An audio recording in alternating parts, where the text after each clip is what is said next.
Battletoads, I mean, what's to say?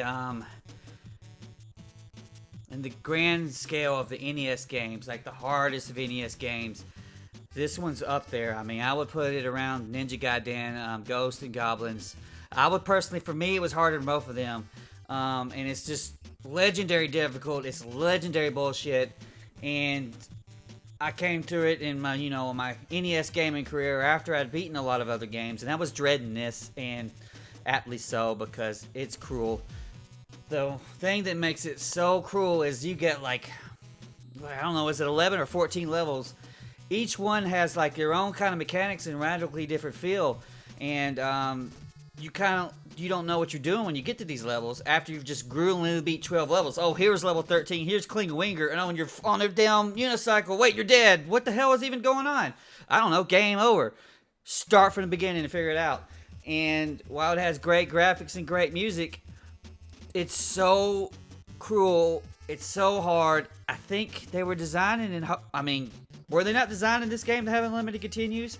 In Ghosts and Goblins, you die every 5 seconds, but you have short checkpoints, and that's the way a lot of games these days, like Super Meat Boy, and I guess in Celeste, and other games, these Masocore type games that just whoop your ass, they give you short checkpoints so that you can make progress. Essentially, all you want to do is get to the next checkpoint, and you just keep doing that until you get to the end of the game. But Battletoads gives you a couple continues, and then game the fuck over, level 1. And so you're playing through the early levels over and over and over and over again, and like, oh, well, here's turbo tunnels. Everybody knows about turbo tunnels because that's the level that blocked you off. You rent this game for freaking, Blockbuster or whatever the hell, movie gallery, whatever it was back in the day. Or you go over to a friend's house and you play it. You get to the turbo tunnels and you're done. Dude, they're nothing. The next level, the ice level, magnitude's worse. The volcano level where you're on the damn shit dodging rockets, way worse. The freaking sewer level is relentless. I had to draw out a freaking map with each little thing, and so I could sit there and memorize every aspect of the game. But if you're looking to be that ultimate badass of NES games, this game comes before you sooner or later, and you have to take it out. It took me about 20 hours to take it out. It's really fun to a point, but it's so cruel, it hurts so much, and you die so stupidly to shit that should not matter. Trial and error type stuff, and you need to be good before you even start playing this game if you're going to play it in a serious fashion to be good. And I know, people keep playing it over and over again until they do it in one man. I don't like this game enough to do that. It's for level 1. You think it's like some cool Double Dragon type level. You think the game is gonna be like Double Dragon, except it's way better than Double Dragon. No, most of it's a bunch of obstacle course riding around, getting your ass destroyed. But there it is. It's Battletoads, bro.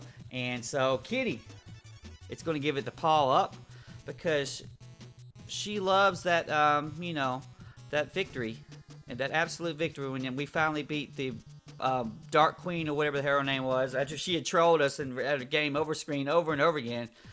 Dude, it's awesome. And people give you the bow down, and I get some of my first YouTube subs that stuck with me when I was doing this. I think that made this, I was playing this back in 2014. I never went back and played it, by the way, and I don't want to either. And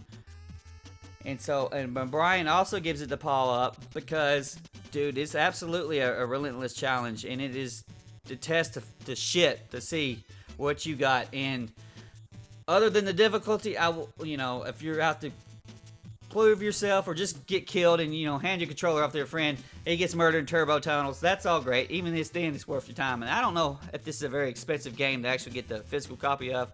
But you might want that in your collection just because it's so famous, and you got to call up GameStop while they're still in existence and ask them for Battletoads. Although Microsoft is coming up with Battletoads, so maybe they'll have a Battletoads for you to get eventually. And so Brian's giving it also the paws up.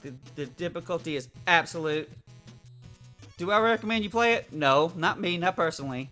It gives me lots of misery and deep-rooted